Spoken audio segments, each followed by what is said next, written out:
Hi అండి. నిన్నటి evening mini vlog ఇది. అక్కొచ్చి 2 డేస్ అయింది. ఇంకా విశాల్ మార్ట్ కొత్తగా ఓపెన్ అయింది కదా, చూడడానికి వెళ్దామని అనేసి అంటే సరే అన్నది. ఇంకా అన్ని పనులు చేసేసి వెళ్దాం అనుకుని చకచకా పనులన్నీ చేసేసాము. నేను గిన్నెలు తోమేశాను, అక్క చపాతీ పిండి కలిపేసింది, పాపిల్లి తుడిచేసింది. ఇంకా చపాతీ రిటర్న్ వచ్చి చేసుకుందాం అనేసి పన్నీర్ కర్రీ అయితే వండేసి ఇంకో పక్క పాలు పెట్టాను కాఫీ చేసుకుందామని. కాఫీ తాగేసి బయలుదేరదాం అనుకునేటప్పటికి ఇంకేముందండి, మా ఊర్లో ఉరుములు, గాలి, వాన వీడియో క్లిప్లో చూస్తేనే మీకు అర్థమైపోతుంది అనమాట. ఈ సమ్మర్కి ఇలా వర్షం పడడం నాకైతే ప్రాణం లేచి వచ్చినట్టు అనిపించింది అనమాట.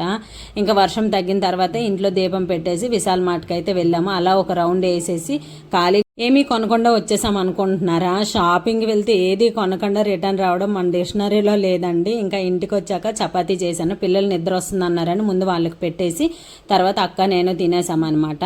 ఇంకా నిద్రపోయారని పాలు అయితే వాళ్ళకి ఇవ్వలేదండి, మార్నింగ్ ఇస్తానని. మా ఆయనకి చపాతీ చేసి హాట్ బాక్స్లో పెట్టేశాను. వీడియో నచ్చితే లైక్ చేయండి. Bye bye.